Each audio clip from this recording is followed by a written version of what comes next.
A crypto crash is underway today. Let's break down everything that's happening to cause this. You don't want to miss it. Let's just jump right in. I want to thank our sponsor today, and that is Uphold. We've all been there. Expenses pop up right when the market's starting to heat up. It's not the right time to sell. The last thing you want to do is sell your Bitcoin, your Ethereum, your XRP, or even your stablecoin, USDC. This is exactly why Uphold launched the EXA credit card. When I found out about this, I was blown away. It's an instant line of credit that lets you borrow against your crypto without having to sell. All you have to do is just use your assets as collateral and spend it worldwide using a virtual Visa card. This is the coolest feature I love about this. There are no credit checks, and you can repay on a schedule that works specifically for you. It's the smartest way to stay long in the market while accessing your portfolio's value today. Download the Uphold app and get your virtual EXA card in just a few taps. I want to lead off with a clip first because there are two camps right now in the market. One is pro-economy, one is the economy is being killed. Take a look at this one. Booming ISM manufacturing number out today, 54.0. Nobody wants to pay any attention to that. Everybody wants to be bearish on the economy. They're wrong. Jobs are up. Every darn thing was up. The economy is much healthier than people think. Everybody's pessimistic. Everybody's pessimistic. Business, Arthur, business has never been better. Jobs are booming. Business capex, profits, productivity, Arthur. What the heck is wrong with people? Why don't they get it? Stock market's doing well. I think the whole economy is just poised for takeoff, Larry. The world looks really poised to me, and I think the price of oil is going to fall by a lot. I couldn't be more excited than I am. Yes, it's very, very positive. Yes. The rampant pessimism, but the numbers don't bear that out. Business is in very good, profitable shape with lower taxes and deregulation. But look at the numbers, Steve Moore. That's the point. People don't take the time to look at the numbers. Yeah, well, we're blowing away the rest of the world, too, Larry. We're growing faster than everybody else. We are winning because of Trumponomics, no question about it. I mean, we've never seen such an investment boom in this country, maybe ever. So even this affordability crisis is kind of overrated. People have more disposable income today than ever. 100% right. I feel a little bit of pressure, though, for Kevin Warsh. He's going to have his hands full because these numbers are just amazing. Well, that's good. You know what? Good. Can I just? It is good. It is good. We're running out of time. What are these guys watching? Because yes, of course, yes, we're at all-time high. But if you look at the S&P 500, it is really narrowed in on just a handful of stocks that's driving this market. Most of this, of course, has been on the AI side of things. You look at the risk asset side, it's a completely different story. And I think as we start to see energy playing into this, the real concern is where does this play out with what's going on in Iran? Now, let's go to the other side of the argument. This clip will get into a little bit more about, are we really close to a recession? Take a look.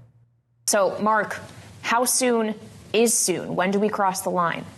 Well, Kaylee, how about today? That would be nice. In the next few days, a couple, 3 weeks. If it goes on much longer than that, I suspect that we'll see much higher oil prices than are current today. We're drawing down inventory, and the Strategic Petroleum Reserve is starting to fade, and that would be, I think, enough to push the already tenuous economy into a recession. So it's got to happen here very quickly in the next day, 2 days, 3 days, next week or so. Beyond that, I think we got a real problem.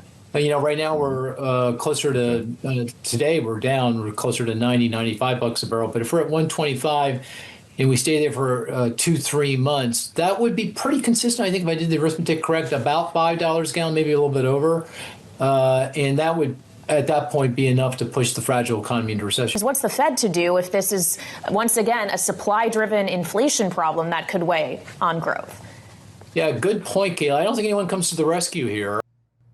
All right, so what they're getting at really is all energy-based. If you look at what Exxon is now warning that oil prices could go as high as 160 a barrel in the coming weeks, that's if reserves are depleted. Now, I don't know if that is the case, but the interesting point is that we're going to find out very soon if Trump doesn't come to an agreement at some point where the Strait of Hormuz is freed and we start to see something align in the Middle East. Do we see impact here in the U.S. maybe for the first time around energy? That's the question mark, because if that does get heavier, especially in the summer months, this could put the U.S. in a very precarious situation going forward. Scott Bessent, though, is kind of going the other direction. This is the ping pong match that we're playing with right now, both from analysts but also from the bureaucracy inside our government. Take a look at what Bessent said. I believe that we will get through this challenging period now on higher prices. On the other side of this, I've said publicly that I think we'll be back to substantial disinflation. But most importantly, I think we've got the Warsh Fed now. And look, the economy, that it is challenging now, but unemployment is still low. Tax refunds were high. And consumer spending is still quite high. So in my private business over the years, I always looked at what were consumers doing, not what they were saying. We've got the Warsh Fed now. Mark Zandi is what he said. Do you believe the Warsh Fed will really treat this potential situation any differently than a Powell Fed would? No. I mean, potentially Chair Warsh would vote for a cut in that kind of scenario where things are going south and the economy is going into recession. But I doubt the rest of the Federal Reserve, the other folks that are making the decision, would follow suit. All right, so not a Fed, definitely not a rate cut, I think, is where people are standing right now. The real question is, do we see a rate hike? One thing that Bessent did say, and this is the thing that kind of confuses me, is the retail side of it. He is right in the sense that retail has not necessarily shown any impetus to really slow down. And I think if retail continues to do spending at the rate in which they are, even with rising energy prices, this is the thing that is a little conflated here, I think, in how the market may play out. The other thing that plays into this is inflation. Is this a long-term thing? Do we continue to see pressure on this because of energy?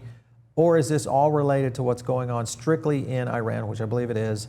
The real question is that how long does remember, supply chain shock starts to last as it trickles down after the event is already over. That's I think the bigger concern. It's exactly what happened during the pandemic. It was the same kind of supply chain shocks that we saw rising prices. So that is still the issue right now. The S&P erases losses and surges now to its highest level on record, 69 trillion, man. 69 trillion. We are on and again, this goes back into a very few number of stocks that are driving this. Obviously, we will see the Anthropic IPO coming soon. Likelihood is SpaceX right on its heels. Then you have OpenAI. That, of course, starts to put pressure into the market. I just wonder how much liquidity is actually there for some of this. Stock market ripping off higher after a new high. Yet more than half of the S&P 500 stocks are trading below their 100-day moving average. So that's my point. Most of the stocks that we're dealing with are below their 100 moving day average. So think about that right now. What are you trading? Are you trading primarily at the top of this? Are you FOMOing in?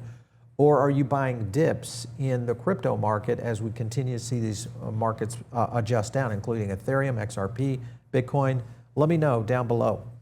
Other things I want to hit on right here, because Bitcoin just broke below 69. It's now 13,000 down in the last 19 days. That's wiping out 220 billion from its market cap. And wallets around the world, 730 million worth of positions have been liquidated just in the last 24 hours. So where does this bleeding stop is the real question.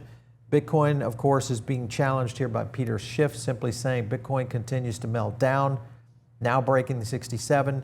Pressure will build into Trump's Bitcoin donors. Obviously, he's hitting on Trump, saying the only way out is through the strategic reserve. That is going to be a question. Republicans now must join the Democrats in opposition to what's happening right now. I think the real challenge that we will be dealing with around Bitcoin is the issue of the liquidity drain that has been coming out into the S&P. I do think most market makers are in that. When you talk about new capital coming in, that's typically what drives risk markets, is new capital coming in. And that capital has, of course, been displaced into what we've seen in the stock market. Bitcoin ETFs also hit their lowest and longest selling streak on record. Now, what this has recorded in the past is most of the time when you see that kind of movement right there, a lot of down days on the ETFs for Bitcoin, is it marks a bottom. So that's the question. Is 67, 65 the bottom for Bitcoin currently, or do we see it slip under a 60K mark? We are now in the 60s. How long does that last through June? Evan was talking about this when he was on last week.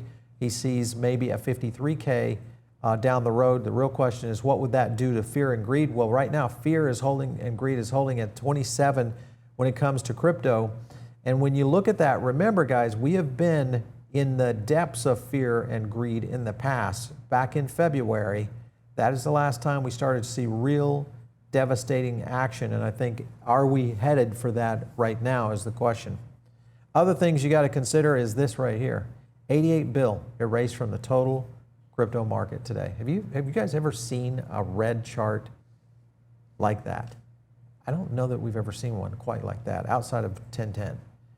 Mt. Gox, though, transferred another 731 mil in Bitcoin to a new wallet. So here we go. FUD's coming back in. I've got a clip here, and I want to go into two things. And one, of course, is the issue of when Saylor Strategy made their sale. Now, they've done this most recent one wasn't that much. And there's a couple of people that I think had interesting takes on this, because sentiment, I think, is what that action drives the most. Listen to what Threadguy had to say. It feels like the worst of both worlds, where it's like Saylor sells, and so you, in one hand, you rip that Band-Aid off, but his sell is so insignificant that you don't really get to see if the market, like, you don't really get to test liquidity in the market. Like, he didn't sell $1 billion worth of BTC. And so you don't really know what's going to happen if he does sell a massive amount. He sold nothing. He sold like he sold a complete rounding error worth of Bitcoin, but we're dumping because people are like, oh my God, Saylor is selling. And so you still have the overhang of what happens when he sells $1 billion, and you don't actually know. Nothing was accomplished. But then what happens when he really sells? I don't know. Like, I feel like we don't know what happens when he really sells. Omega Nuke, yeah. All right, so you can kind of consider what Threadguy is saying there, in the sense of what would happen if Saylor really got crazy on a drop in terms of selling Bitcoin. Balshunas hits on it right here. It says one hand, they only sold 0.004% literally of their Bitcoin, so it's pretty histrionic framing, say a U-turn. And I would agree. I don't know that that was necessarily the case. And you can't really assume that it was a test because it's just too small, right? So was it just a situation where they needed a liquidity and for whatever reason needed it in a Bitcoin wallet to where they needed to move something around? I don't know, but what happens if he were to actually sell $250 million in Bitcoin? What would the market do? Is that the mega nuke that could potentially take Bitcoin down dramatically? Let me know what you guys think. Are we in for a very unusual summer, especially with strategy at the helm? Speaking of strategy at the helm, let me go to this right here, and that is the final week to vote for their twice weekly dividends. This is the make or break moment, I think, for Stretch, which is the kind of winner take all asset, I think, for Master right now. And this is going to happen. If you haven't voted already and you want to get, twice monthly dividends, this is the thing to do. Because remember, Stretch has only been issuing dividends once monthly. If this goes through twice monthly, that'll give you some additional trade volume. I think we might see some more action as well on Bitcoin, because traders, of course, going in and out of Bitcoin on top of this. Looking at Stretch in the market right now with that news, and I think also with Bitcoin dropping, is we've seen it dip down to 95, but it's currently holding at 97. We have seen it close out at 93. So is that a possibility to get a candle like this on Stretch and see the rebound back into it? That would be nice, a nice performance, I think, in terms of getting the dividend and also a potential value on Stretch. Are you guys buying Stretch? Let me know in the comments if you are. I'm kind of curious, because we've had the Stretch CEOs on before. Do you buy what they are doing? Do you like the strategy of where this particular asset is heading, especially around the dividends that essentially it's paying? Remember, that's a essentially tax-free dividend, so big difference there on that. Hoffman says this right here: contrast between BitMine and strategy is very large. BitMine has no debt, no dividend obligations, positive flows on ETH staking. That is true. And then strategy is perpetually balancing capital between Stretch dividends and Bitcoin purchase. So they're having to sell a little bit to pay this guy. Many people would say, hey, Paul, that sounds like a Ponzi. To me, if you look at it in just the bare basis of it, This has been the question. Go back and watch our interview with their CEO, because we asked him that heads, straight up. It looks to me like you're borrowing from Peter to pay Paul here. So isn't that in its own right called a Ponzi? I'm just kind of curious what you guys think. But Tom Lee's next move after buying 5% of ETH is the question that everybody's asking. What happens after ETH? He has 5% of ETH. Does he just sit on it and earn out that staking dividends, or does he go into an active mode of selling on the upside if ETH does get a wind under it and start to move? Tom Lee hits on it right here. Strategy's Bitcoin sale is a classic bottom behavior. This is kind of the thing that we were talking about on the ETF side. He says fears over Strategy's sale and record ETF outflows are not structural threats, but signs that investors are selling during a market reset. So there you go, guys. These guys are saying no, but I think the market is saying we don't know right now. 2 crypto deadlines, very, very important. They land in the next 48 hours. June 2nd, Genius Act stablecoin comment periods close at the Treasury. This is the FDIC and FinCEN. And then June 3rd, the Senate floor reopens to potentially push Clarity Act forward. So these are very critical days. Tomorrow we'll know on Clarity if this is going to get placed in or not. And today we'll have much more insights as to how Genius Act is going to be laid into law going forward. Senator Lummis has one thing to say. We're closer to a functioning digital asset market structure than ever before. So don't flinch. Here we go. Last clip I want to play for you guys is Kevin O'Leary, and he's talking about a game changer for crypto. Take a look. You talk to any S&P 500 company. Are you planning to use blockchain technology to manage inventory, provide logistics, contract management, et cetera, et cetera? And they all say, 100% say yes. I say, really? Which one? Well, we haven't decided yet. And I said, why haven't you decided? Well, there seems to be no standard. So I think the next big thing in crypto is which of these chains is going to get at least one company in all 11 sectors of the S&P.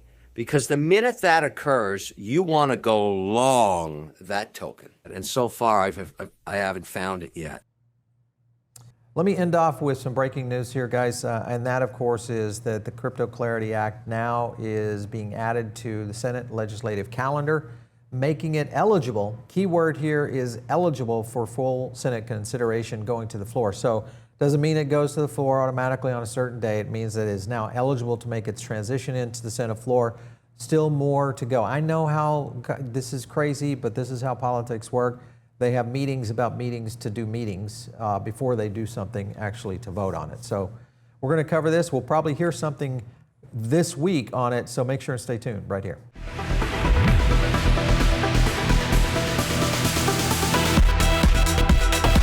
If you like this video, hit like and subscribe, drop a comment down below, and also join our free private member group. The link is in the description.